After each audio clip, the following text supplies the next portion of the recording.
Boa noite, fala turma, tudo bem com vocês? Como prometido, estamos aqui hoje, dia 31 de janeiro de 2022. Tivemos alguns problemas técnicos para entrar, mas já está tudo resolvido. E nós vamos dar início aqui hoje à nossa mentoria jurídica para jovens advogados. Antes de iniciar esse módulo 1, que vai tratar da petição inicial, eu queria passar para vocês como é que vai funcionar realmente essa mentoria. Qual o formato dela, qual o objetivo dela? Bom, vejam pessoal, que eu deixei muito bem claro que essa mentoria ela é direcionada principalmente para o jovem advogado. Aquele advogado que passou na OAB há pouco tempo, mas que está com aquela dificuldade prática para colocar tudo aquilo que ele aprendeu em dia. Tá? Então deixa muito bem claro, né? Eu não estou aqui para ensinar vocês a fazer uma petição inicial como tem lá, né, dentro do Código de Processo Civil ou como vocês aprenderam na graduação. Não, esse não é o nosso objetivo. Não é isso que visa a nossa mentoria. O que visa efetivamente a nossa mentoria é trazer para você, jovem advogado, o quê? Aquelas expertises, aqueles caminhos mais fáceis para que você chegue numa advocacia de excelência. Utilizando-se para tanto da experiência, né, que tanto eu como minha equipe temos, para quê? Para que você possa galgar novos passos aí à frente. É esse o objetivo, tá?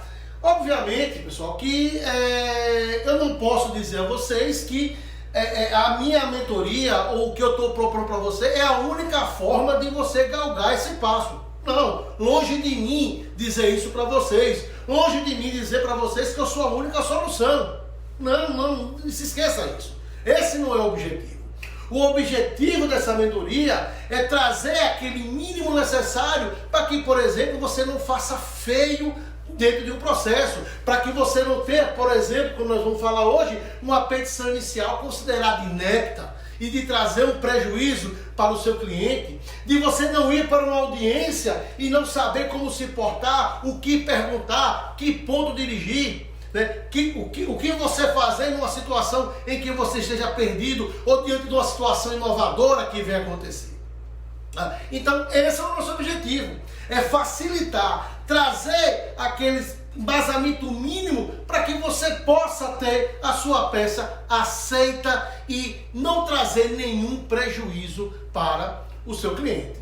Mas lembre-se, você já é um advogado, você já passou no exame da ordem e não precisa provar para ninguém que você é um advogado. Mas o que você precisa é ter confiança naquilo que você vai fazer. Você precisa saber o que está fazendo e se aquilo é a forma correta como você deve proceder. Então, com base nesses princípios, com base nesse interesse, né, com base nessa proposta, é que nós estamos lançando essa mentoria. No intuito de auxiliar você, o jovem advogado, a conseguir galgar um profissionalismo de uma forma mais do que firme, de uma forma mais consolidada, tá certo? Então eu peço que vocês fiquem atentos. Nós vamos hoje, como eu disse, falando sobre a petição inicial, vamos dar início, vamos trazer aquilo que é importante, o que é que você tem que fazer para essa petição inicial ser adequada, ser considerada apta e, consequentemente, galgar os outros passos. E eu quero dizer para vocês, pessoal, que essa mentoria, ela não vai ser lançada, né, de uma forma completa ou única. Né? Nós estamos fazendo de uma forma diferenciada, elas vão ser lançadas em módulos, onde você poderá adquirir esse módulo de forma que a sua vontade, de forma separada, né? De forma com que você possa fazer quando você achar melhor e quando você tiver o seu interesse e diante daquilo que você precisa. Então ela será devidamente fracionada. Maiores informações sobre isso nós vamos trazer lá no final, né? Quando acabar aqui a explanação sobre a petição inicial e, consequentemente, vocês poderão até tirar as suas dúvidas, tá ok?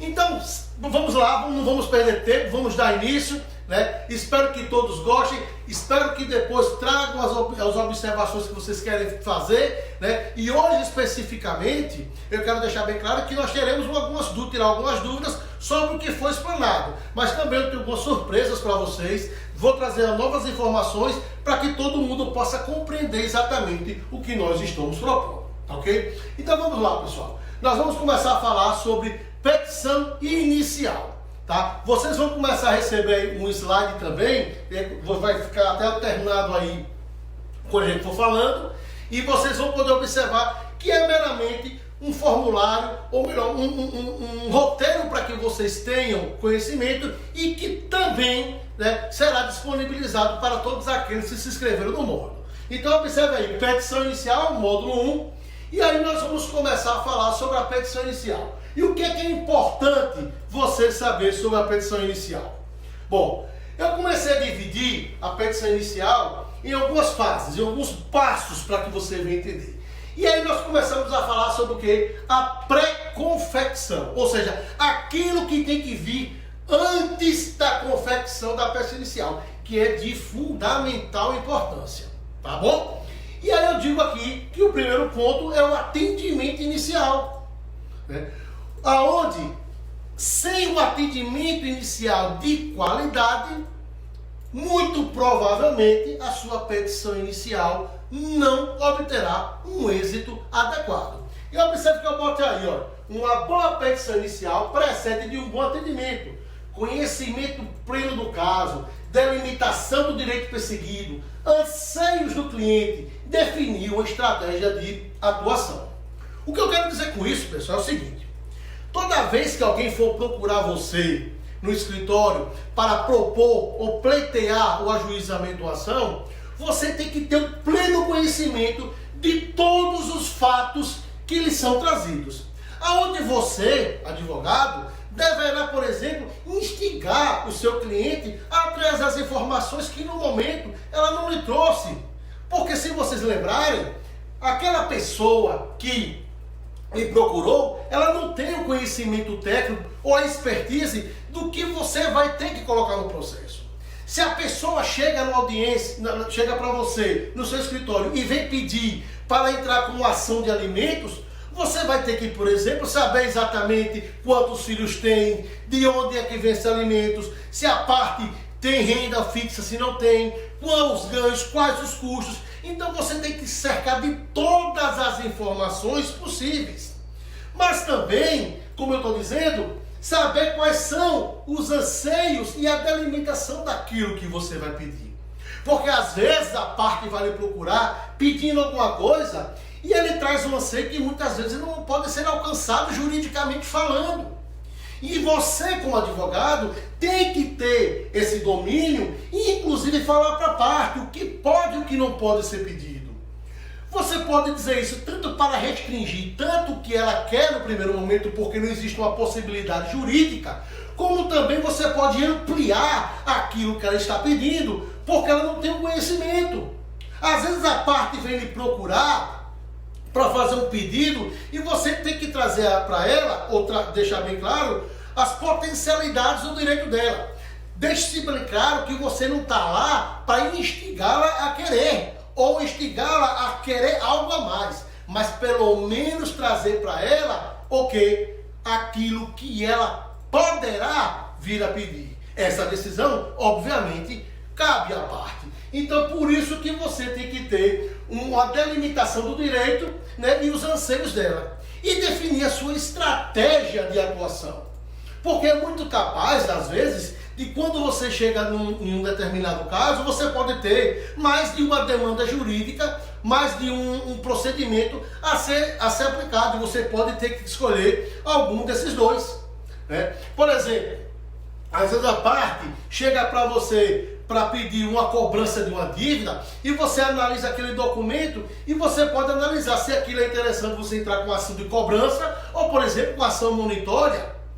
Você tem que analisar as potencialidades, você tem que analisar se aquele documento, né, que estão entregue é capaz, é um instrumento jurídico, é um documento apto a propor aquela ação que você está pedindo. Ou, se não for, você, no caso, vai usar a monitória, porque basta que seja um documento escrito, que está com a carga probatória que lhe deu convicção, para você até poder entrar com esse procedimento. Então você tem que ter toda essa possibilidade, tem que se observar exatamente e definir essa estratégia de atuação.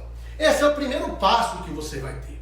Mas eu chamo a atenção para vocês, pessoal, que quando a parte lhe procura, ela lhe traz informações e você, como advogado, uma vez ao peticionar, uma vez ao propor ação, você traz ou atesta a confiabilidade e a veracidade daqueles documentos.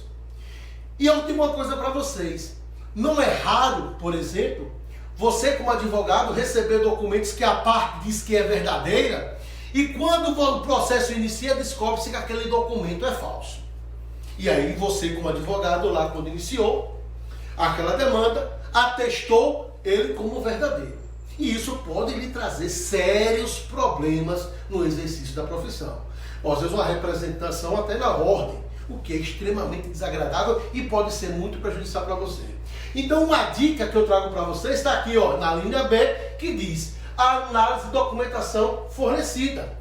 Fazer uma criteriosa análise documental e, se possível, coletando a declaração de veracidade de documentação pelo cliente. Ou seja, você pode e deve, aconselho, a fazer o quê? A declaração feita por você, onde a parte vai assinar atestando que toda aquela documentação que lhe foi entregue é tida como verdadeira. Porque se ela for declarada falsa lá na frente, você poderá responder, e se a parte disser, não, eu entreguei para o advogado, foi o advogado que mandou entrar dessa forma. E isso já aconteceu, não comigo, mas com colegas meus.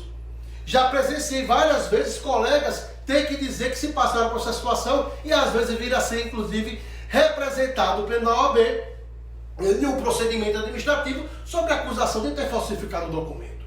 E essa é a sua imagem que vai em jogo, não é a imagem da parte que vai lá. Mas se você tem esse documento, essa declaração lá, dita que a parte declara que lhe entregou a certidão de casamento, certidão de nascimento, o comprovante de pagamento, o comprovante de débito, qualquer outro documento que ele está juntando que é essencial para aquela demanda, ele declara tido como verdadeiro. Você não vai colocar esse documento no processo. Isso é um documento, é uma declaração para ficar guardada com você.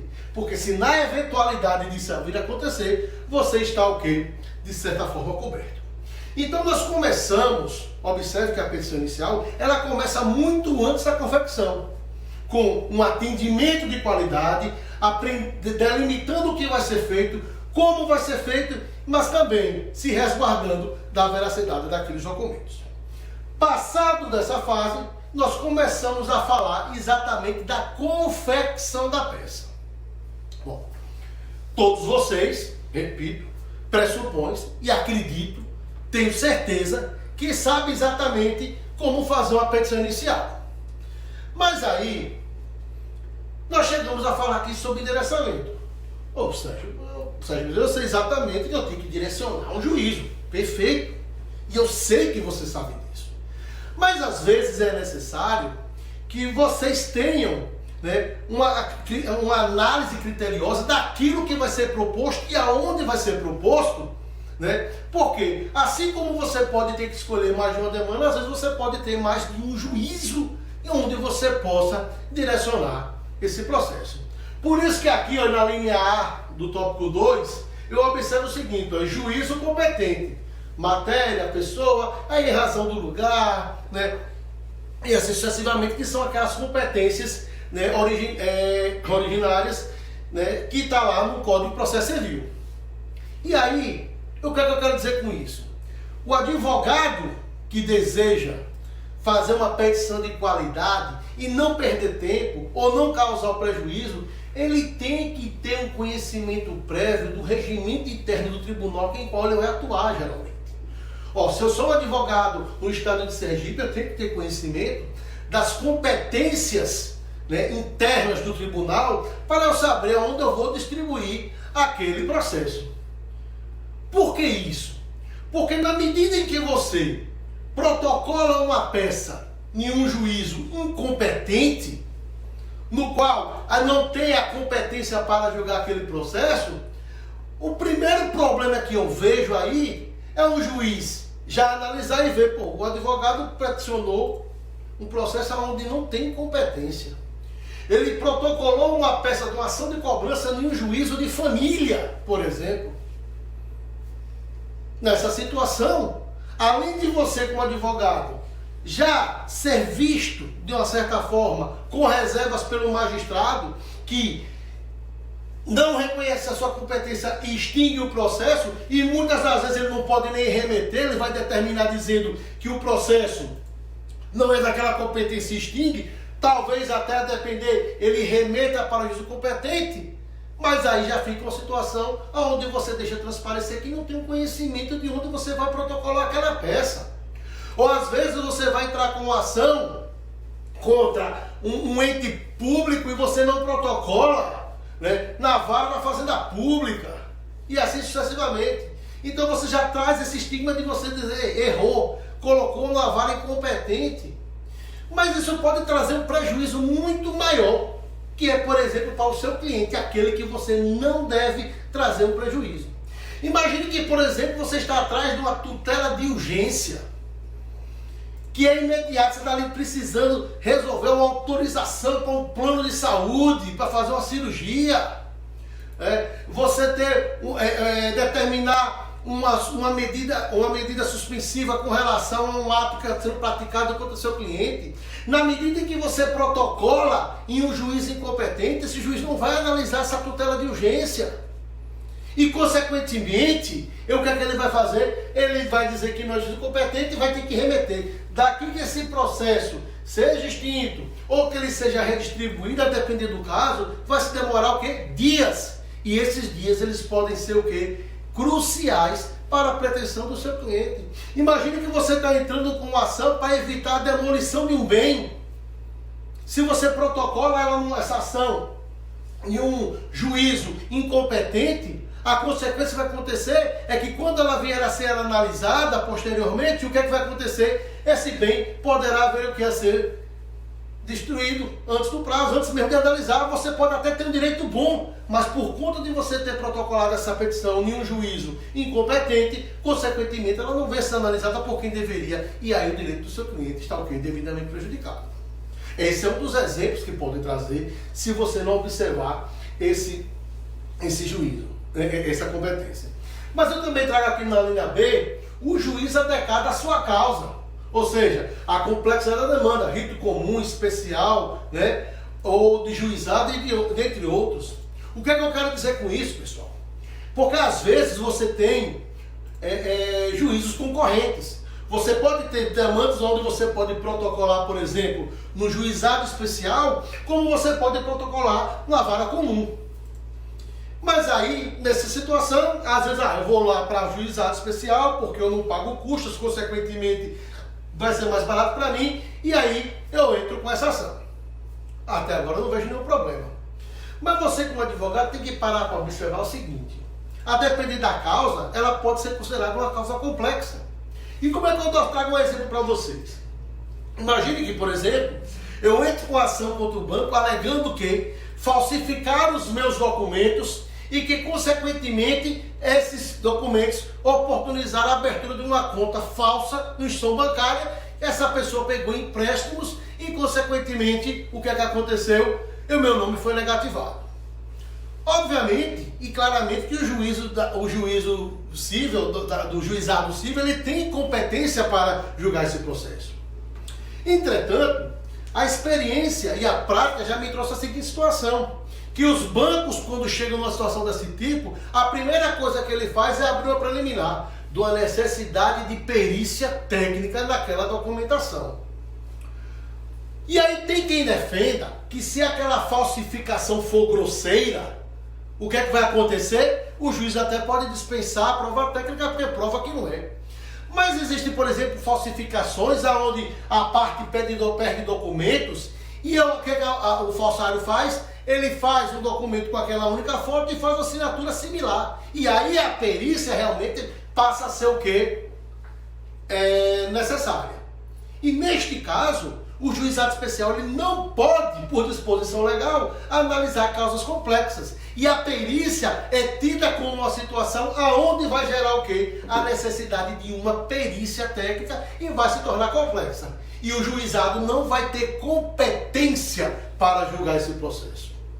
Então, observe que nessa situação, um processo que inicialmente começou no juizado especial e teria competência para continuar lá, por uma questão levantada na defesa, ela vai o quê? Se tornar incompetente naquele juízo.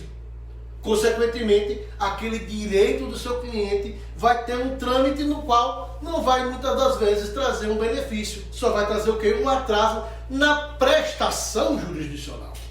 Então você, como advogado, tem que analisar essas condições de se observar a complexidade da causa para prever que, ora, se a parte vai suscitar algo que vai me trazer uma incompetência do juízo, eu já me adianto, já vou para aquele juízo aonde a perícia poderá ser aceita. Necessariamente não vai ter nem a perícia, porque é muito comum, por exemplo, né, uma instituição bancária suscitar uma perícia simplesmente para levar e a perícia nem ser realizada. Mas o que? Para ganhar tempo, né? O que não é nada de legal dentro de um processo propriamente dito. Mas aí eu já levo este processo para uma vara que permita, por exemplo, neste caso, uma perícia, para que, obviamente, não haja a declaração de incompetência do juízo, para que o processo tenha que ser iniciado novamente em outro juízo. Então, esse é um outro ponto que você tem que analisar. Isso serve para várias demandas, né? E vários tipos. Você às vezes vai propor uma ação em que a parte suscita algumas preliminares que obviamente mudam o rito processual, e aí você consequentemente vai ter que sair daquele processo para ir para um outro feito, para uma outra vara, e consequentemente isso vai trazer o quê? Um retardo processual, né, na prestação do seu cliente. Ok? Eu trago aqui a observação dos juízos preventos. Isso é uma questão clara e óbvia que todo mundo tem que observar, né? É você analisar que, por exemplo, nos embargos da execução, você tem que protocolar no juízo da execução, né? Uma impugnação do cumprimento de sentença no próprio juízo do cumprimento de sentença, e assim sucessivamente. Então, é necessário se observar juízos preventos de uma forma geral. Por quê? Porque, repito, aqui já é uma questão até um pouco diferenciada de adequação, mas de você observar que aquele juízo é que tem a prevenção diante da matéria que você está o quê? Discutindo nos autos, tá bom? E eu trago uma observação aqui por fim na linha D, que é analisar o juízo arbitral, ou seja, é analisar se aquela relação jurídica, antes mesmo de entrar, não tem a cláusula de convenção de arbitragem. Para quem não lembra, está lá no artigo 337, tá? Que uma das preliminares a ser suscitada, né, é a parte não exercer o direito da cláusula de convenção de arbitragem.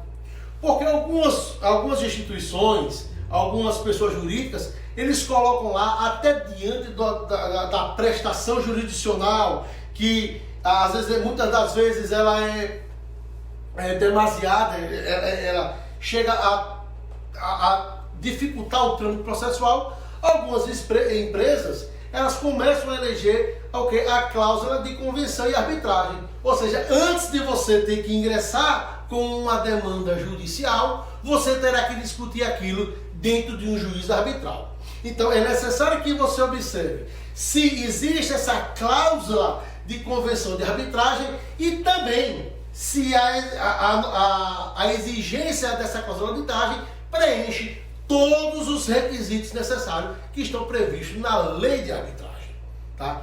Maiores aprofundamentos, pessoal, a gente tem que fazer em outro momento, mas aqui, como eu disse, são pequenas informações que você deve se ater. Então, quando a gente fala de endereçamento, eu elejo esses 4 pontos, que podem ter perfeitamente outros, né? Não tem problema nenhum, mas esses são os 4 que eu tenho como principais e que você deve observar, tá ok? E aí, chegamos na qualificação, né, das partes. E aí eu quero trazer por que qualificação. Bom, pessoal, aqui eu divido ela em 2 partes. A do autor e a do réu. Todo mundo aí sabe qualificar, não tenho dúvida disso. Você é advogado recém-formado, você sabe qualificar as partes, sabe qualificar seu cliente.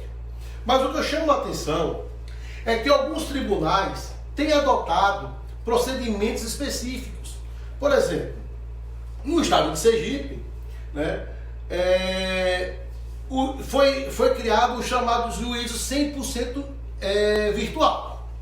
Procedimento onde a parte vai optar por um procedimento que seja totalmente virtual, né? Não haverá audiência presencial, nada desse tipo. Então, para que haja essa audiência presencial, obviamente que a portaria do tribunal ela elegeu alguns critérios, algumas obrigações, como por exemplo, constar o e-mail e o telefone da parte. Informações essas que nem todas são exigidas lá no Código de Processo Civil, no artigo 319. Ora, observe que nessa situação o tribunal não está inovando processualmente. Ele está trazendo, ó, se você quiser um juízo arbitral, vou precisar de informações um pouco acima ou mais do que está previsto no Código de Processo Civil. Então você tem que ter conhecimento que quando você for qualificar e optar, por exemplo, nesse juízo 100% virtual, que tem que trazer informações que outrora não eram exigidas. Por quê? Porque muitas vezes não eram previstas. E se tem algo que aconteceu na justiça atual, é que a pandemia acelerou em muito essa questão do quê? Dos processos virtuais, dos atos processuais sendo feitos de formas virtuais. Né? Então é a realidade do qual nós não podemos fugir e que está presente e que vai continuar de agora em diante. Ouso dizer que nós não vamos voltar a ter uma justiça como era anteriormente com relação à prática dos autos. Então, será necessário toda uma reformulação da prática da advocacia, como também do exercício da jurisdição pelos magistrados e assim sucessivamente. Então, quando você tem que se adequar a esse ponto, consequentemente você vai ter que fazer o quê? Esses critérios que os tribunais estão adotando. Mas deixe bem claro, não é que o tribunal vai exigir para entrar com a petição inicial, não. Deixe bem claro, porque aquilo que o Código prevê, né, para o processo civil, o tribunal não pode legislar sobre o Código de Processo Civil, uma coisa óbvia, vai se manter. Mas se você quer adotar um procedimento oferecido de forma diferenciada, obviamente o tribunal poderá exigir o quê? Essas informações a mais. E, consequentemente, você terá que se adequar a esse ponto. Então, é necessário você observar essas situações. Quando a gente fala do réu, eu trago as mesmas informações, mas aqui eu quero chamar a atenção àquela situação onde o réu ele não tem uma qualificação conhecida. E o Código de Processo Civil está lá dizendo que naquelas situações onde você traz elementos necessários para chegar ao conhecimento da parte requerida, o juiz não pode extinguir o processo ou declarar inébita inicial, né? E ele poderá diligenciar na busca dessas informações. E uma coisa que muita gente questionou para mim, como é que isso ocorre na prática? Como é que isso ocorre? Eu dou um exemplo bem clássico, e acho que é aquele que se ocorre de forma perfeita. Imagine que eu estou dirigindo meu automóvel, numa rua, numa via, um veículo vem, né, colide com o meu veículo, de forma que me trouxe prejuízo, mas ele não fica aí, foge do local. De forma que eu não sei quem estava dirigindo o veículo, não consegui persegui-lo, mas eu consegui pegar a placa daquele veículo.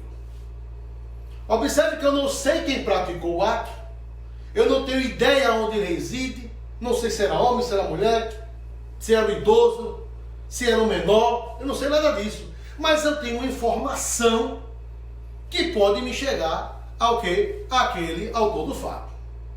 E aí, com base no CPC, você pode, na inicial, pedir o quê? Informações perante os órgãos públicos, a exemplo de SSP, órgão de trânsito e outros. Nesse exemplo que eu passei, eu posso muito bem dizer o seguinte: parte desconhecida, né? Não sei quem sou, entretanto, que conduzia a um veículo específico.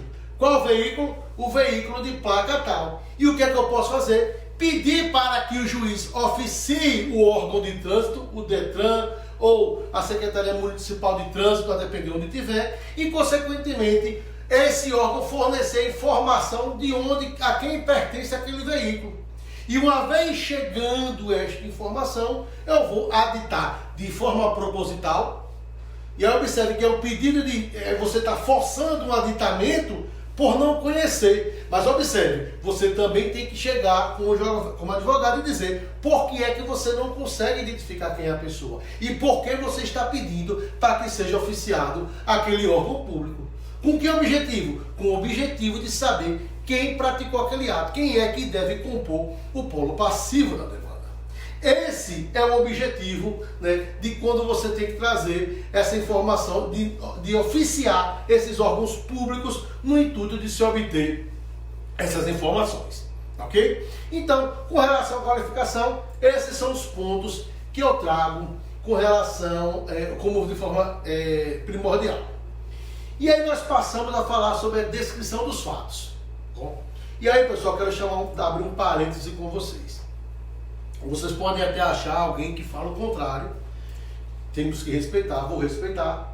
Mas se tem algo que a prática tem me mostrado durante esses anos todos, eu posso dizer que são 18 anos de advocacia, é que a descrição dos fatos é a parte essencial da petição inicial. Por que eu estou dizendo isso, pessoal? Porque quando você tem a descrição do fato, é quando você vai delimitar e trazer para o magistrado que vai julgar o seu processo qual é todo o engodo que vai envolver o processo. Por isso que eu digo que aqui você deve descrever minuciosamente os fatos de forma clara e precisa, focando nos pontos realmente necessários, sem rebuscamentos e de forma bem direta, para que o juiz entenda o que está sendo pleiteado. Pessoal, grave o que eu estou dizendo. Petição inicial, ela tem que ser clara e direta. Não existe mais a ideia de que a petição inicial tem que ser um tratado, uma dissertação. O juiz não quer isso. Quem vai ler o processo, ele não quer isso. Lembrem que o juiz, ele está lá no gabinete dele com 2, 3 mil processos para ter que despachar. Ele não vai ter tempo, ou até nem vontade, de ler uma petição inicial onde você passa 20 laudas para falar dos fatos. Não estou dizendo que sua petição tem que ser meia lauda, mas ela tem que ser o quê? Necessariamente aquilo que precisa ser dito no processo. Por isso que eu digo o seguinte, você tem que escrever de forma totalmente razoável com a complexidade do caso. Então, seja direto, seja claro, sem linguagem rebuscada. Obviamente você tem que manter os termos jurídicos, isso é interessante, você tem que ter uma boa redação. Por isso que eu digo exatamente que aqui é como escrever uma redação do Enem, ou da minha época do vestibular. Uma dissertação, aonde você tem que ter lá a introdução, o desenvolvimento e uma conclusão dos fatos. Então ela tem que ter início, meio e fim.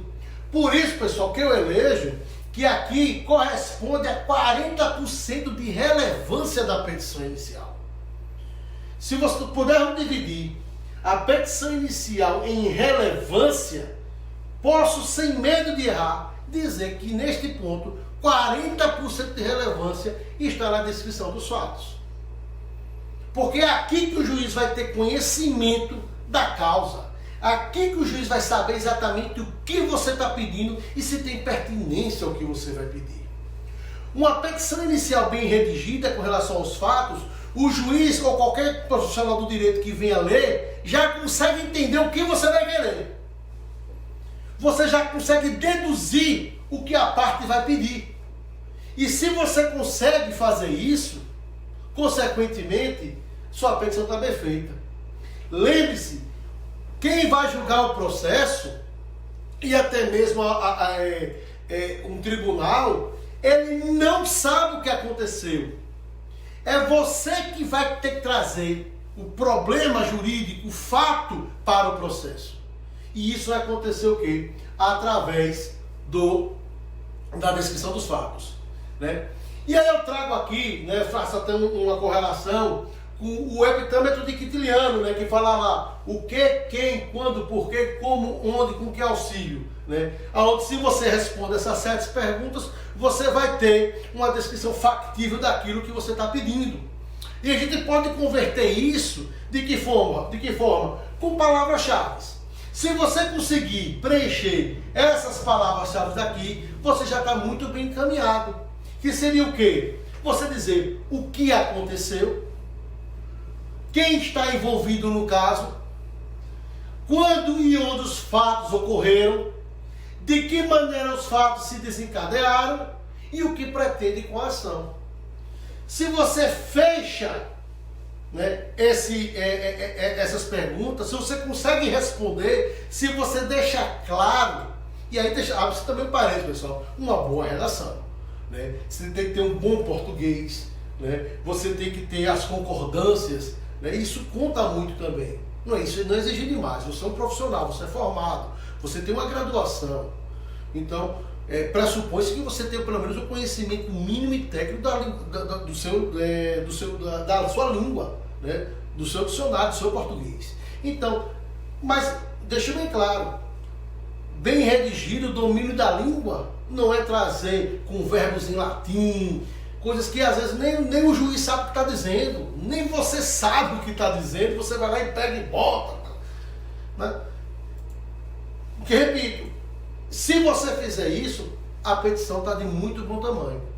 Ela se iniciou muito bem. Então, redação clara, direta, coesa, sem rebuscamentos, certo? E fechando todo esse complexo de responder o que aconteceu, quem estava envolvido, quando e onde os fatos aconteceram, de que maneira se desencadearam e o que pretende a ação. Não é que você tem que seguir essa ordem, mas se você conseguir responder isso dentro da descrição dos fatos, você já está com 40% da sua petição iniciada, ok? E aí, passamos para o fato seguinte, que é a fundamentação jurídica. Aí eu queria abrir um parênteses. Que ao contrário do que fala a descrição dos fatos, e eu quero deixar bem claro, eu não estou dizendo que os fundamentos não são importantes. Sim, são importantes, mas a cada ano, a cada vez que se demonstra, de certa forma, não se mostra essencial. Né? Existe até a verbete jurídica que diz que o juiz diz o seguinte: dá-lhe os fatos que eu lhe darei o direito. E observe que eu falei um pouco minutos atrás, que quando você tem uma petição inicial bem redigida, direta, clara, coesa, o juiz sabe o que você está pedindo.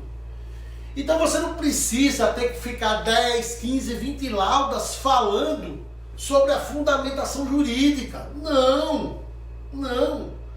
Repito, o juiz já sabe o que você quer. Se você fizer uma boa descrição dos fatos, quanto mais bem feita essa descrição dos fatos, menos relevante será a fundamentação jurídica. Porque fundamentação jurídica é nada mais dizer o que os fatos que você trouxe estão o quê?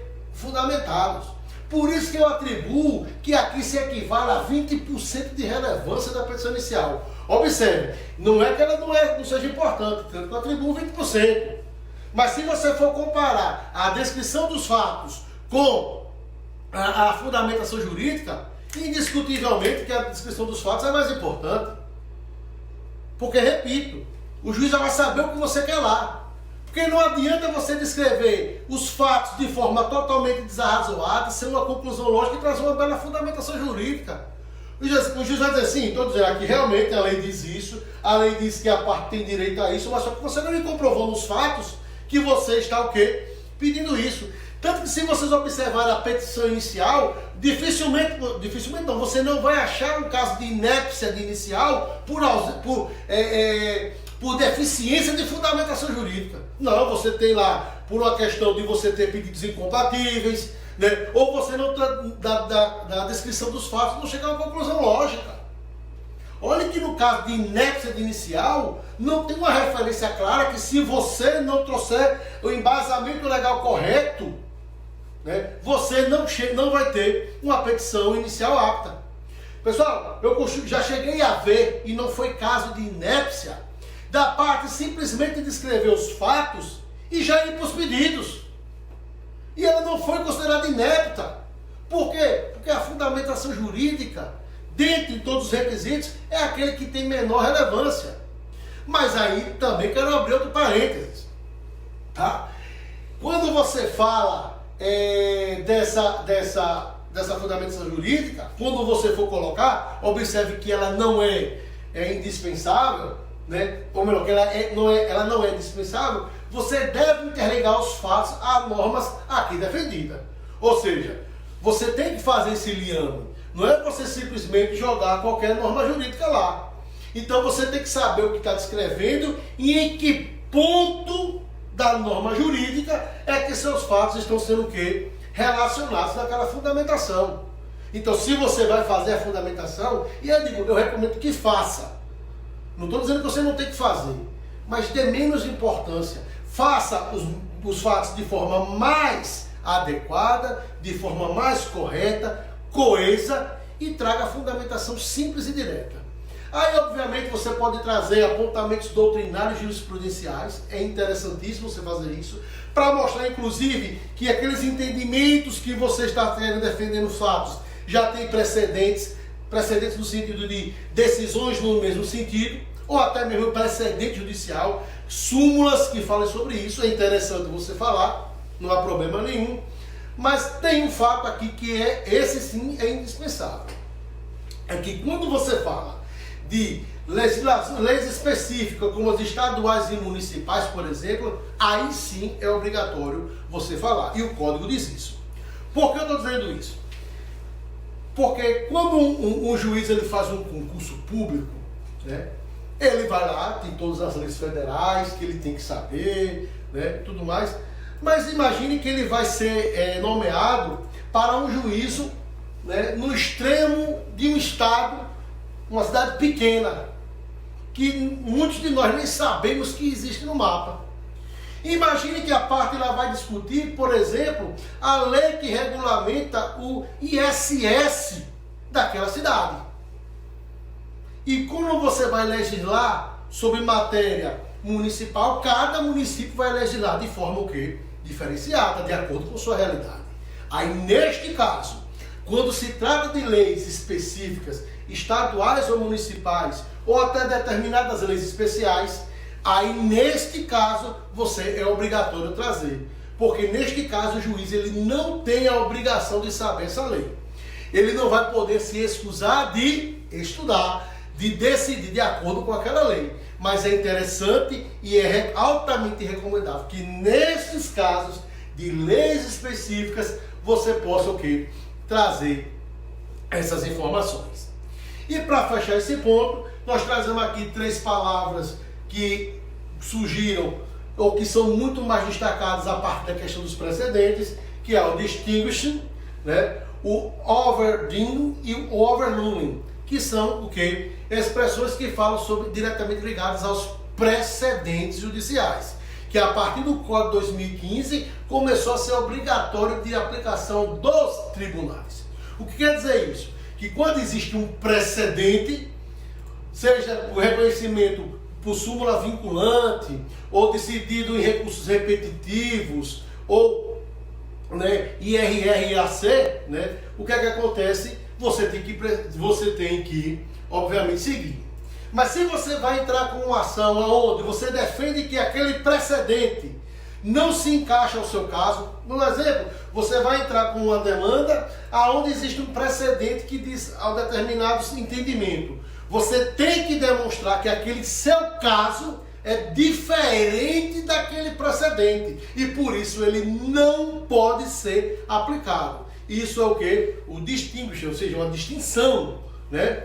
O overdue, ou seja, é você dizer que aquele precedente não se aplica de um todo, por uma questão principiológica, por uma mudança de regra. Ou seja, podemos dizer que é uma superação parcial daquele entendimento, né? Você vai trazer que naquele caso não se aplica porque existe uma regra específica para aquele caso, ou o overruling, que é diferente, quer dizer que aquele precedente foi superado. Ou seja, aquele entendimento que o tribunal tinha não se aplica mais ao caso, porque ele veio a ser superado pelo próprio tribunal. Então, se você vai suscitar demandas ou suscitar direitos que a priori deixe transparecer a aplicação do precedente, você tem que fazer essa demonstração. Aí aqui é necessário e é fundamental, neste ponto é essencial que seja na fundamentação jurídica. É você demonstrar, excelência, o precedente tal diz isso, mas observe, aqui é outra situação, e você demonstra isso. Isso sim é indispensável. Então, mas observe, que quando você traz essa fundamentação jurídica, você tem que dosar e observar essa situação. Mas se não for o caso de uma lei especial, uma lei municipal ou estadual, ou uma questão de precedente, né? Consequentemente, essa fundamentação jurídica, ela poderá ter uma relevância menor. Não há necessidade de haver um debruçamento tão grande com relação a esse ponto. Beleza? E aí, chegamos nos pedidos, né? Quando você chega nos pedidos, e aí eu deixo bem claro, aqui eu atribuo, né, estou tratando dos outros 40% que faltam, porque 40% está lá na descrição dos fatos, 20% na fundamentação jurídica, eu trago que os pedidos aqui seriam o quê? Os 40% restante que falta dentro de uma petição inicial com relação à sua relevância. Por que que eu digo que seria 40%, pessoal? Porque aqui, né, você vai delimitar exatamente o que você quer. Porque se, por exemplo, você pode fazer a melhor fundamentação que for, mas se você não pede, você não fez nada. Então você tem que fazer uma ligação daquilo que você descreveu, fundamentou e agora vai pedir. Se você não faz o pedido de forma correta, se você não faz esse fechamento, se você não traz, né, o que você está buscando com aquela petição inicial, infelizmente seu trabalho foi por água abaixo.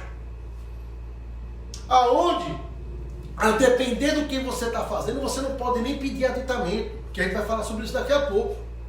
E aí por isso que eu digo, né, faça todos os pedidos possíveis e buscados, porque depois não haverá aditamento. E aí é algo que eu já observei, pessoal, que tem que ter muito cuidado. Às vezes, né, eu já vi situações do advogado dizer assim, não, isso aqui eu não vou pedir porque vai ser uma carta na manga lá na frente. Cuidado. Porque a depender do que você deixa de pedir aqui, depois você não pode pedir, porque você já delimitou o seu pedido.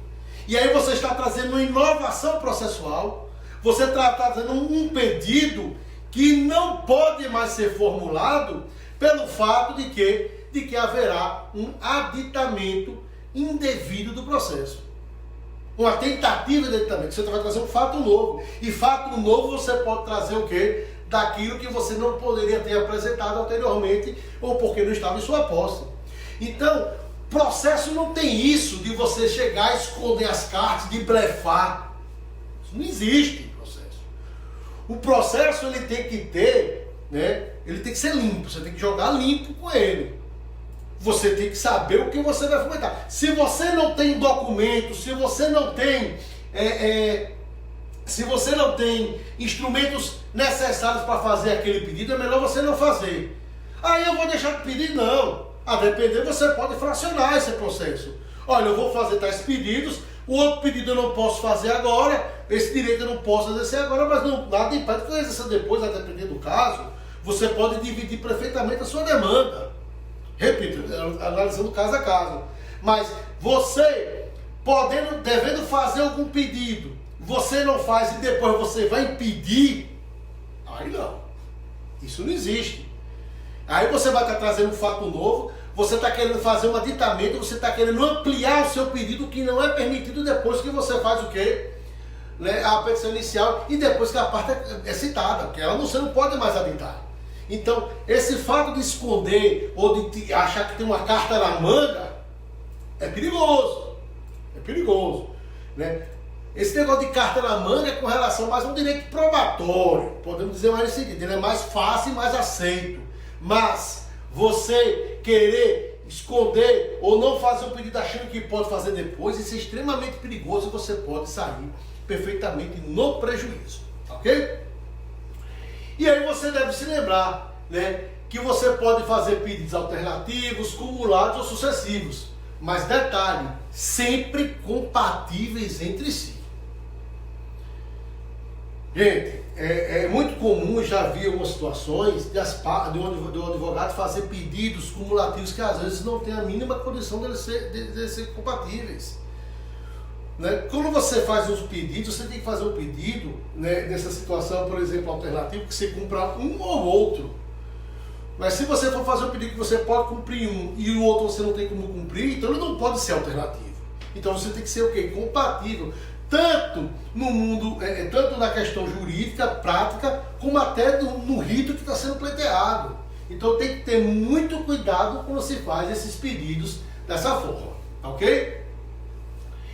E um ponto que eu trago é identificar a necessidade de realização de pedido de tutela provisória. E se for fazê-lo, há a necessidade de fundamentar e demonstrar a sua necessidade. Então, pedido de tutela de urgência, pessoal, que aí, tutela provisória, desculpe, que se divide em urgência e evidência, ele deve ser devidamente fundamentado. Se você vai fazer esse pedido, você tem que demonstrar o porquê disso. É aquilo, que na minha época era com as chamadas liminares, a tutela antecipada, que para quem hoje é um advogado aprendeu já, obviamente, sobre essa tutela provisória. Tutela provisória, ela não pode ser simplesmente um pedido. Se eu quero a antecipação da tutela provisória, para que seja... Não, você tem que justificar porque quer. Então, neste caso, se você vai fazer esse pedido de tutela provisória, há a necessidade de se demonstrar a urgência ou a evidência. Não existe tutela provisória sem a sua devida demonstração.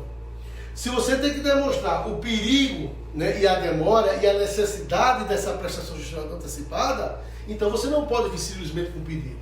Você tem que demonstrar qual é o prejuízo que você pode ter se o juiz não antecipar aquele direito para você, ou melhor, aqueles efeitos do pedido, ok? E eu trago um ponto aqui da justiça gratuita, que é uma diferenciação de hipossuficiência ou comprovante de despesas e também insuficiência de pessoa jurídica. Pessoal, há uma necessidade de se observar o seguinte, que uma coisa é você ser hipossuficiente, no sentido de que você não tem condição nenhuma de pagar custas, seja ela qual for o valor. Por exemplo, o seu cliente é uma pessoa que está desempregada, está recebendo aí, por exemplo, o auxílio emergencial, ou um benefício como do defeso do pescador, coisa desse tipo, onde ele não está tendo renda, aonde há uma queda sensível da sua subsistência. Então, para essa pessoa, R$1, R$2, R$5 é muito dinheiro. Então você demonstra que, seja qual for o valor das custas processuais, você não tem como pagar. Mas existe a diferença daquele que, diante dos valores das custas pleiteados, ele não tem condição de pagar, ainda que tenha uma renda. Como é um exemplo disso? Vou trazer um exemplo prático disso, pessoal, que aconteceu comigo, um cliente meu. Eu tenho um cliente lá que ele era um bancário, recebia lá seu negociamento de 4, 5, 6 mil reais, tá certo? Ele queria estar questionando a impugnação, ele que estava querendo questionar um financiamento bancário lá com a construtora e tal, e o valor da causa, nitidamente, tinha que ser o valor do imóvel. E ele comprou um imóvel financiado para 30 anos, e o valor do imóvel era de 400 mil reais. Quando ele financiou esse imóvel, ele deu uma entrada lá, que já era o que ele tinha conseguido na vida profissional dele, e ele financiou grande parte, onde a prestação cabia perfeitamente no seu orçamento. Mas na medida em que eu ia entrar com essa ação, o valor das custas atribuído pelo tribunal, por lei específica, estava em 8 mil reais, sendo que ele recebia média de 6 mil reais. Neste caso, ele poderá arcar com as custas? Nitidamente que não. Mas não seria somente nesse caso de ultrapassar. Imagine que, por exemplo, as custas de 8 mil reais, a pessoa receba lá, devido à forma comprovada, 10 mil reais por mês. E ele tem filho para sustentar, para pagar a escola e tudo mais, e ele vai conseguir pagar essas custas? Obviamente que não. Então, existe a situação de você simplesmente comprovar a impossibilidade, está desempregado, ou tem auxílio emergencial, ou naquele que tem uma renda, e aí você necessita juntar o quê? Esses comprovantes de despesas, que é uma mera, um cálculo aritmético. É você demonstrar, olha, eu recebo tanto e vou pagar tanto. Se eu pagar isso aqui, eu vou trazer prejuízo ao meu sustento e da minha família. E aí, consequentemente, o juiz observar e deferir essa justiça gratuita. Então, justiça gratuita não é só alegar, é também comprovar. Ah, mas a lei diz que basta a pessoa informar. Não é bem assim. Se você alega que não pode pagar, você tem que comprovar. Ou a completa incapacidade, um desempregado, por exemplo, que está passando necessidade, ou aquela pessoa que ainda que tenha rendimentos, ela não consegue arcar com aquelas custas sem trazer um prejuízo para o seu sustento ou de sua família.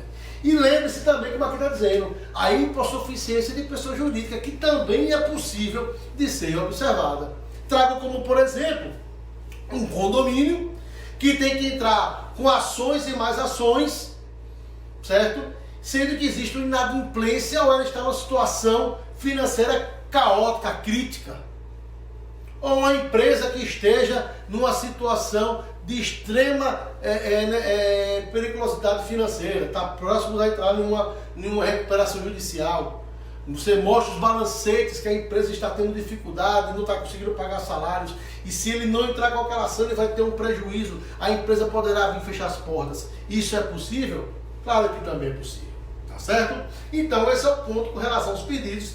Pode haver outros, pessoal, deixe muito bem claro, mas esses são aqueles que eu reputo sendo de mais relevantes. E falamos do valor da causa aqui, em seguida, né, que é o seguinte: o valor da causa deve estar atrelado ao direito discutido. Observar, por exemplo, que em determinadas situações o valor da causa será definido pelo proveito econômico. Pessoal, isso é algo que você tem que ter muito cuidado e prestar atenção, para você não cair numa cilada processual. Eu gosto de dar um exemplo, por isso que eu estou querendo aqui trazer mais exemplos, eu repito, isso aqui é uma questão bem prática, de uma demanda onde eu, por exemplo, eu estava questionando uma execução de título judicial de instituição bancária, aonde o banco estava cobrando lá uma quantia X. E o executado, ele não estava questionando o débito, mas sim o seu valor, porque ele entendia que ali estava tendo alguns acréscimos indevidos. E aí já é pacificado na jurisprudência o quê? Que o valor da causa é pelo proveito econômico. Por exemplo, o valor da execução estava em torno de 290 mil reais. Eu dizia, não, meu cliente não deve 290 mil, ele deve 150 mil mais ou menos. E aí o valor da causa foi o que? Nessa diferença de 140 e 90, eu fixei o valor da causa 150 mil. E aí veio um despacho do juiz dizendo que eu teria que aditar o valor da causa e recolher as custas pertinentes, uma vez que eu calculei de forma errada. Fiz uma simples petição, com pedido de reconsideração, mostrando exatamente o entendimento jurisprudencial, que nesse caso era o valor da causa, é o proveito econômico. Não deu outro, o juiz simplesmente, de forma muito elegante e até de forma correta, reconheceu e botou de fato assiste razão à parte e mandou e disse que não precisava mais recolher e deu prosseguimento ao feito. Não é nenhum demérito nisso. O juiz pode se equivocar, você pode se equivocar, mas você tem que estar atento a esse ponto também. Tá ok? Esse é o que eu tenho que falar sobre o valor da causa, você tem que estar nisso. E aí chegamos nas provas a serem produzidas, né? Fazer um breve rol das provas a serem produzidas pertinentes a seus pedidos, o que não impede que no decorrer do feito outras antes não elencadas possam ser pleiteadas, a depender da tese defensiva. Pessoal, quando você vai lá no inicial e está lá dizendo quais as provas que você deve produzir, obviamente que você vai elencar as provas que você pretende produzir diante daquilo que você está apresentando. Então você não é obrigado a chegar lá e dizer, requer a produção de prova testemunhal, depoimento da parte, prova pericial, prova isso, prova aquilo, e todos admitidos em direito. É muito comum todo mundo colocar isso. Mas nada impede que você diga exatamente qual é a prova que você quer. Não há problema nisso. Obviamente você tem que saber aquilo que você está querendo, o que, é que você vai querer provar. Mas vamos supor que você não pede uma prova pericial. Porque você não alega no seu inicial lá, na descrição dos fatos, a falsificação de um documento. Mas aí na contestação, vem lá o réu e diz que aquilo ali houve uma manipulação, uma falsificação do documento. Então ele trouxe um fato, na tese de defesa dele, que não foi ventilado por você. Que você não pode adivinhar o que a parte vai trazer do outro lado. Neste caso, você vai poder fazer menção a uma prova pericial, ainda que ela não tenha sido pedida antes. Por quê? Porque chegaram elementos no processo que induziram ou que abriram margem para você pedir. Mas o interessante é que, sempre que você for fazer sua petição inicial e for fazer a pedido de produção de provas, peça tudo aquilo que você acha que vai ter que pedir. Você pode se antecipar? Até pode, mas o que eu quero tranquilizar é nesse ponto, que ainda que você não tenha pedido algo lá na frente especificamente, se no decorrer do processo, né, for ventilado, for suscitado por uma das partes um fato que você não alegou, isso vai dar margem para que você possa pedir uma prova, para inclusive desconstituir o direito ou a tese suscitada pela parte contrária. Tá? Então, faz o pedido das provas que são exemplificativos, tá? Mas que nada impede que você possa fazer. Inclusive, se o juiz você tem que dizer exatamente qual você quer. Você diz, eu estou trazendo esses aqui. Mas eu posso pedir outros, desde que dentro do processo venham a ocorrer fatos ou situações que abram margem para que eu faça esse pedido. Isso é perfeitamente possível. Já aconteceu comigo especificamente sobre isso. Deixo bem claro você nesse ponto. E um ponto que eu quero trazer também aqui, pessoal, é com relação aos documentos que devem acompanhar a petição inicial.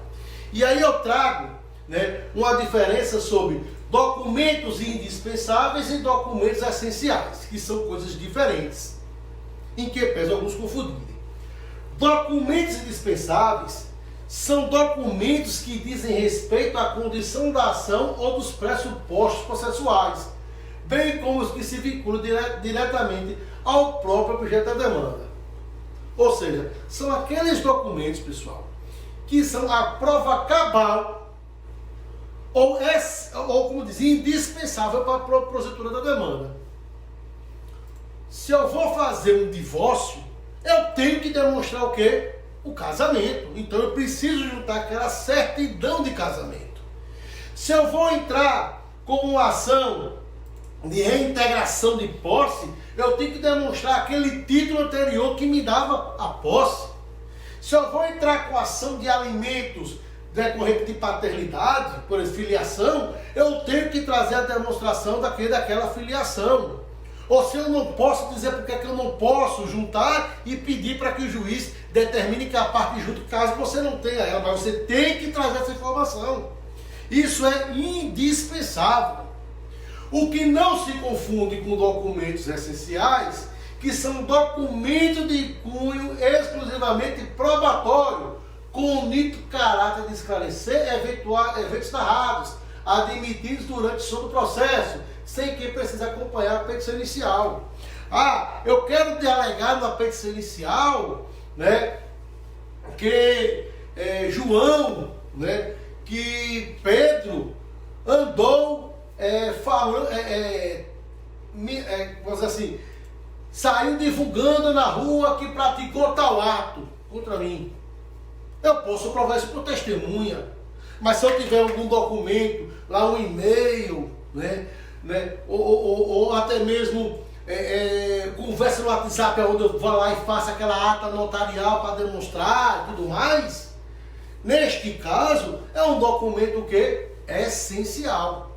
Você pode até provar por outros meios, mas se você tiver essa prova documental, ela pode ser obrigatória, ela pode ser essencial para o seu processo. Porque, por exemplo, nesse caso que eu estou dizendo, se eu digo que João andou falando mal de mim, tá? Se eu não tenho nenhuma prova escrita, eu vou provar através da testemunha. Eu tenho um testemunho para confirmar que ele andou falando que eu sou isso, que eu sou aquilo, que maculou a minha imagem, atingiu minha reputação e tudo mais. Mas se eu tenho, por exemplo, uma conversa de WhatsApp, de um grupo de WhatsApp, que é muito comum hoje, as pessoas vão lá e começam a falar, fulano fez isso e aquilo, ele é o estelionatário, aí já até a calúnia, né, na verdade. Mas você diz assim, ele é um mal pagador, ele faz isso, ele é aquilo, tal, tudo, é um veaco, seja lá o que for. Eu vou lá, pego aquele grupo, aquele telefone, vou no cartório, faço uma ata notarial, aquilo chama uma prova, um documento que é essencial. Mas ele não é, obviamente, aquilo sem o qual eu não poderia entrar com a petição inicial. Tá? Então essa diferenciação é importante. Mas observe, pessoal, eu estou falando para vocês aqui, e o objetivo é que a petição ela não seja considerada inédita. ou que ela nem precise ser emendada. Mas eu quero deixar uma coisa muito bem clara para vocês, pessoal. Você ser intimado para emendar o inicial e aditar não é o fim dos mundos. Porque o aditamento nada mais é do que um instrumento para que possa se aproveitar o que foi praticado diante de uma necessidade que aquele juiz entenda. O juiz pode até mandar aditar uma inicial e às vezes nem precisa de aditamento. Imagine que ele faz bem assim: intime-se a parte para anexar aos autos uma certidão de casamento que é essencial para o documento, sob pena de deferimento. Aí você vai lá, excelência, conforme sua observação, já está esse documento aí, está aí. Então não tem o que aditar. Porque o que é que acontece? Com o Código 2015, a indicação precisa do juiz do vício, ela é obrigatória. Então muitas das vezes o juiz ele vai lá pedir para aditar inicial, ele pode até estar certo, e aí, pessoal, eu quero deixar muito bem claro, não é nenhum demérito, né? Em tese, você ter uma emenda inicial, se for porque o juiz entende que naquele caso ele precisa de um comprovante a mais, requer um documento do outro, que você reputou não ser necessário, mas que o juiz acha interessante, tudo bem, não acho problema. Agora, o que não dá certo, repito, é você fazer um aditamento para explicar a dita inicial, intima o autor para que explique o que ele está querendo, porque não descreveu devidamente nos fatos. Isso é um pouco complicado. Mas um aditamento porque não juntou um documento específico, ou porque não trouxe, deixou claro um ponto que ele entendeu. Às vezes é muito comum, você vai fazer a petição. Pessoal, isso já aconteceu comigo e muito. Você está fazendo a revisão sem querer, você deleta um parágrafo ali que é importante. Você é ser humano, você pode ter essas falhas também, e aí você vai lá e conserta. Isso não é problema nenhum. Então, mas se houver essa emenda, lembre-se, a emenda inicial, o aditamento, o juiz ele precisamente precisa indicar o que deve ser preenchido. E por fim, pessoal, eu trago algumas considerações finais, e aí são mais questões que eu trago para que vocês, né, tenham uma petição inicial de forma adequada. É de suma importância que a petição inicial seja esteticamente bem feita, formatação, linguagem, eu botei ter limpa, né? Uma petição inicial bem feita visualmente traz prazer e desperta interesse em lê-la. Você pega uma petição inicial, que você tem uma fonte de um jeito, um parágrafo de outro de outra forma, em itálico, outro em negrito. Não estou dizendo que você não vai poder pôr em itálico e negrito, não. Você pode, até interessante, você quer dar destaque num ponto lá, mas mantenha o padrão. O recuo da linha, você tem a mesma fonte. Né? Você pode querer aumentar uma fonte em outra, às vezes você vai lá, eu quero chamar de São Juiz, vou botar tudo ali em caixa alta, destacar em amarelo. Você pode até fazer isso? Pode, mas é um ponto específico que você quer chamar. Mas se você tem uma petição inicial que não traz, pelo menos, uma boa visibilidade, passa a imagem de que você não teve prazer em fazer aquela peça. Você está fazendo uma peça mal feita. Não, é interessante, né, que ela sempre seja uma petição limpa visualmente falando.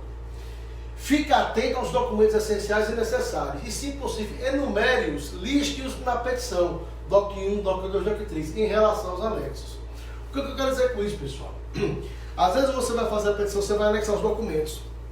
E às vezes você não sabe o que passa de um documento para o outro. Então é sempre interessante você colocar lá, por exemplo, conforme fulano de tal, devidamente habilitado, tal, das procurações de anexos. Você bota DOC 1. DOC 1, você faz lá a petição, procuração. E lá atrás você faz uma contracapa, bota DOC 1, e logo atrás você bota o quê? A procuração. Aí você bota lá que a parte não tem, comprou um imóvel na rua tal, número tal, conforme contrato de compra e venda de anexo. Você bota lá DOC 2 e o contrato logo atrás. Para quê? Para que quando a parte estiver lendo, o juiz ou quem estiver lendo, consiga entender aonde acaba um e acaba o outro.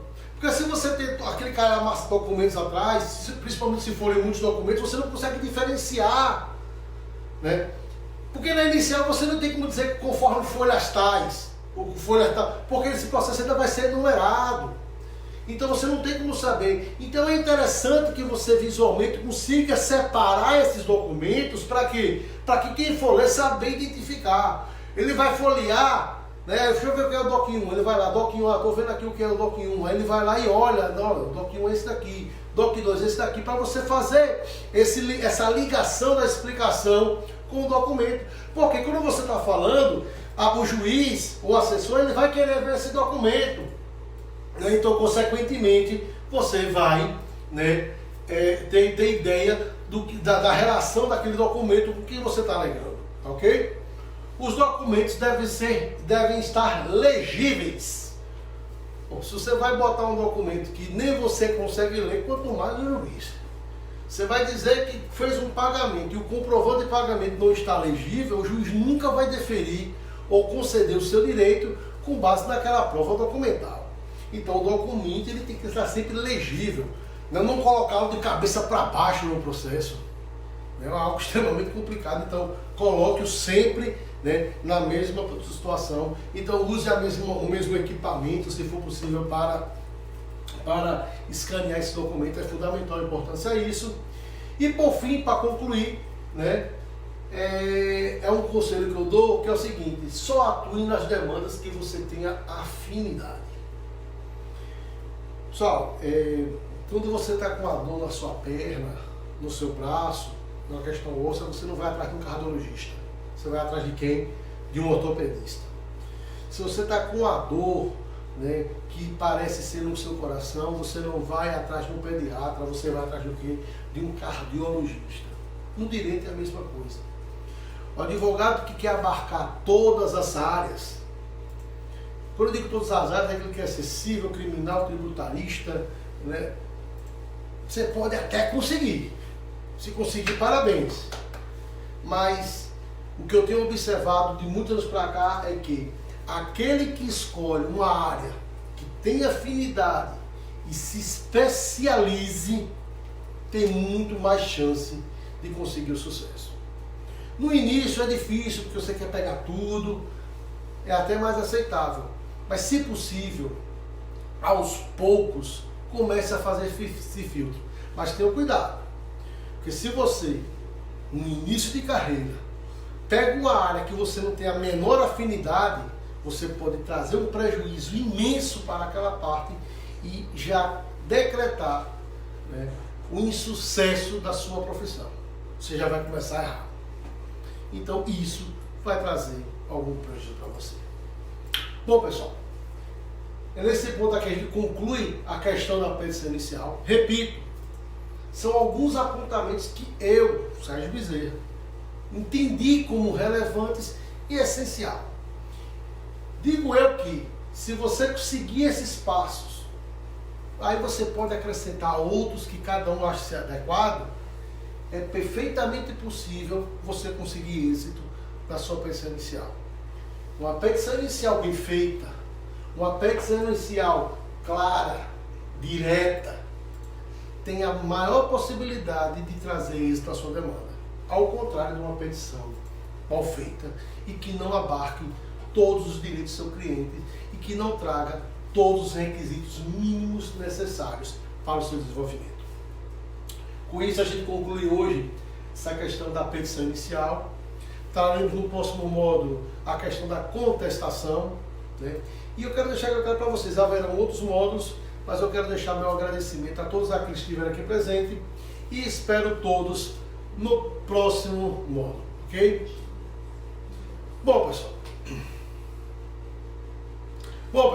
então vamos lá. Aqui eu falei, trouxe esses pontos, que vamos, a partir de agora, essa nossa aula aqui foi gravada, está sendo gravada ao vivo, né? Então ela vai ter uma edição, ela vai ficar disponível naquela plataforma que todos vocês se inscreveram. E aqui eu estou abrindo um momento, né, para a gente conversar e trazer algumas informações básicas para vocês, né? Eu queria trazer aqui, eu queria trazer para vocês aqui algumas informações. Eu tenho uma dúvida aqui, daqui a pouco eu vou dar uma lida de Aline, tá certo? Mas vamos fazer o seguinte, eu vou tirar aqui uma dúvida de Aline. Porque o que acontece, pessoal? Eu quero que vocês saibam o seguinte, que nosso trabalho aqui é de uma mentoria. Então mentoria não é simplesmente eu vim aqui falar, tá bom? Falei sozinho, acho que não é uma coisa que eu gosto, eu sou professor de processo civil, eu gosto de interagir, né?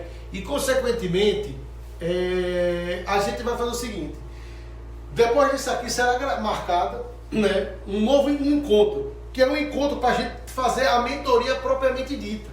O que é isso? Nós vamos marcar um dia e horário específico para que vocês, né, venham a sentar comigo, né, virtualmente e tirar aquela dúvida prática, né?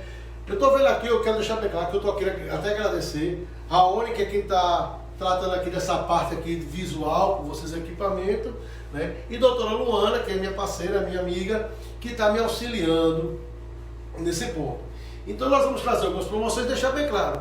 Será publicado, né, aqui para vocês um encontro virtual, né? Aí não será gravado, deixar bem claro, que é para que vocês possam tirar todas as dúvidas que vocês venham a ter sobre, né, petição inicial. Aí você vai poder trazer aquele caso prático. Sérgio, eu estou com essa situação assim, como é que eu devo proceder? E aí a gente vai tentar, eu vou tentar ajudar vocês. Porque isso efetivamente vem a ser a mentoria. É você trazer esse ponto prático, mas também trazer esse auxílio. Ou seja, o mentor, você auxiliar, ajudar a parte a poder desenvolver a sua profissão. E aí tem uma pergunta aqui, de Aline, né, que ela perguntou o seguinte. Ela diz assim: boa noite, professor. Uma dúvida, por favor. Os pedidos precisam estar correlacionados com a fundamentação? Outra dúvida é acerca do valor da causa. Tenho muita dificuldade nessa parte. Olha, sua pergunta é o seguinte. Você fez duas perguntas. O pedido ele tem que estar relacionado à fundamentação? Não totalmente. Sim, deixa bem claro que sim. Mas observe, a petição é uma ligação das três fases. Ele tem que estar muito mais ligado com a petição, com a descrição dos fatos, né? A descrição dos fatos, por quê? Porque você vai trazer os fatos, a problemática, qual o problema que você está tendo, fazer essa ligação com a fundamentação para depois fazer o pedido. Então, observe que é tudo interligado. Então, o pedido ele tem que estar, né, ligado com o fato jurídico, com os fatos, devidamente embasados, que aí você tem que fazer um pedido, obviamente, de acordo com uma norma permite e determina, e, consequentemente, você fazer esse pedido. Então, sua pergunta tem que estar com a fundamentação? Não é de todo errado, deve estar sim.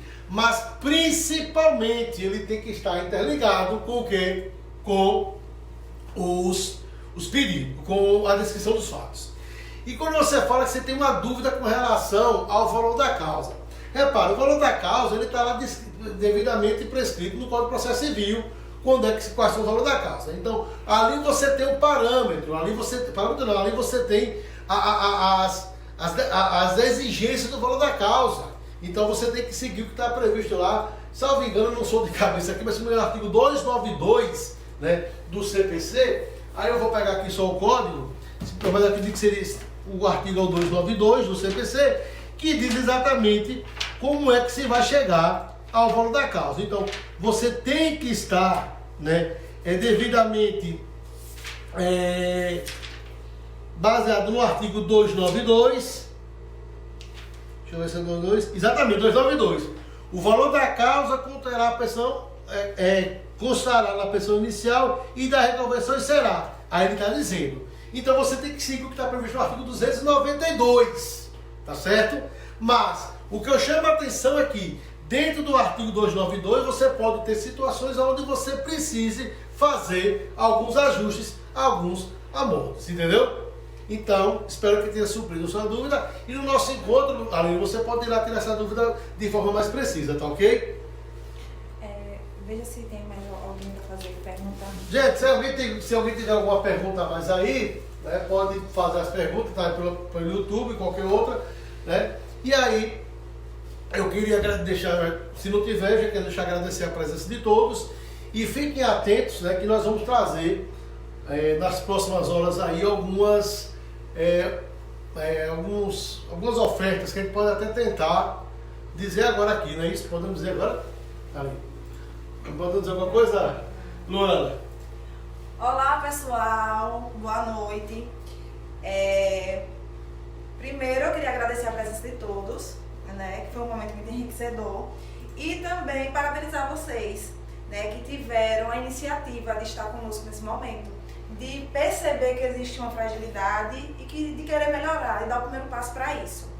Veja, esse nosso módulo é o módulo de petição inicial, ou seja, é composto por essa aula virtual, né, que é ponderado os principais pontos que o Dr. Sérgio entende pertinente, que nós entendemos pertinente enquanto mentoria. O nosso segundo momento será uma reunião virtual, onde você pode trazer o seu caso concreto para tirar uma dúvida mais específica. No caso de Aline, que acabou perguntando sobre a questão do valor da causa, né? A gente respondeu de forma genérica, mas aí na mentoria você pode trazer o caso específico, falar mais precisamente da sua dúvida, e isso será esclarecido.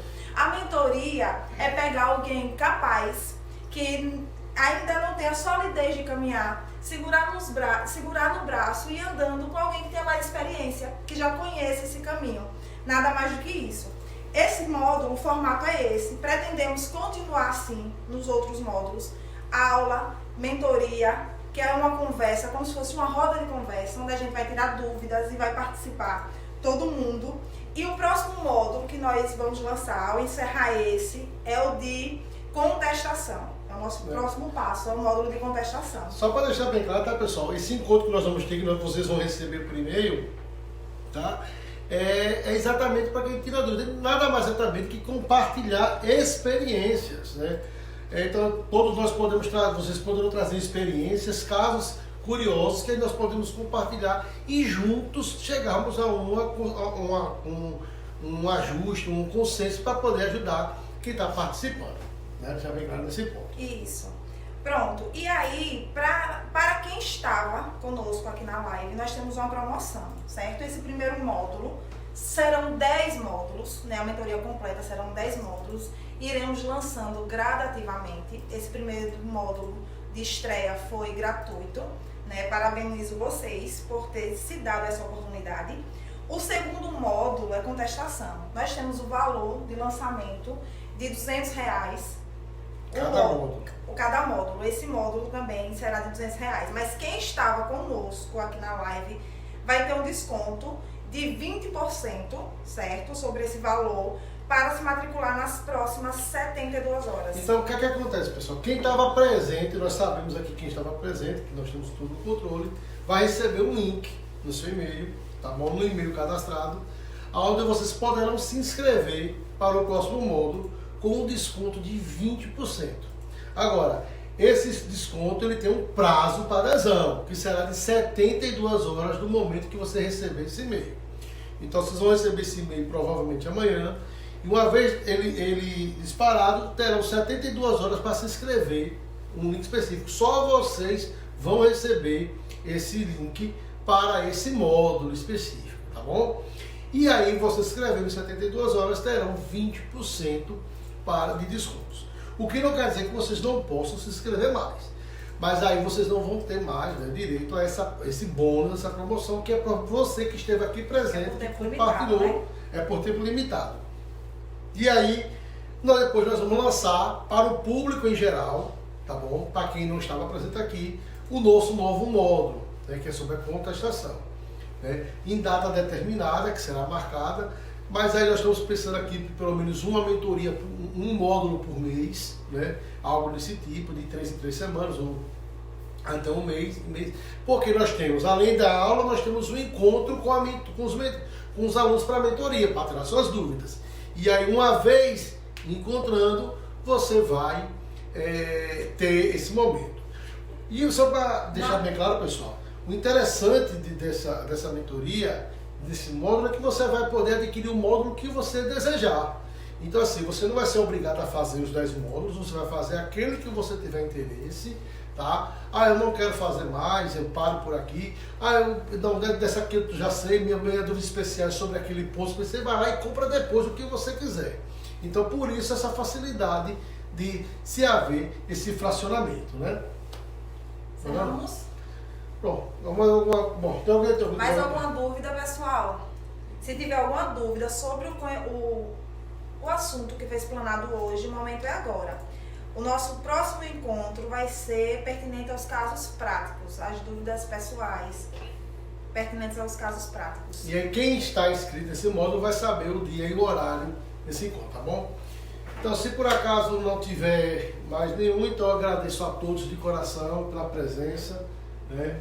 Agradeço por estarem aqui comigo, né? É um projeto novo que espero que dê certo e a contribuição de vocês vai ser essencial. Então, quem tiver alguma opinião, alguma crítica, pode nos mandar que a gente vai poder tirar todas as dúvidas, tá certo? Pessoal, nós vamos daqui a pouquinho tá lançando um cardzinho lá no Instagram. Quem não segue ainda a Bezerra, passe a seguir. E aí, se a gente bater 30 comentários, vai ter dancinha. A sua? Sua. Minha? De novo. Quem tá... Eu compro. Eu sei dizer até qual é a música. Tá certo assim? Gente, acabamos por aqui, tá tranquilo? Tranquilo. Gente, então, agradecer a todos de coração e até a próxima, tá ok? Um abraço, tchau. Fica com Deus.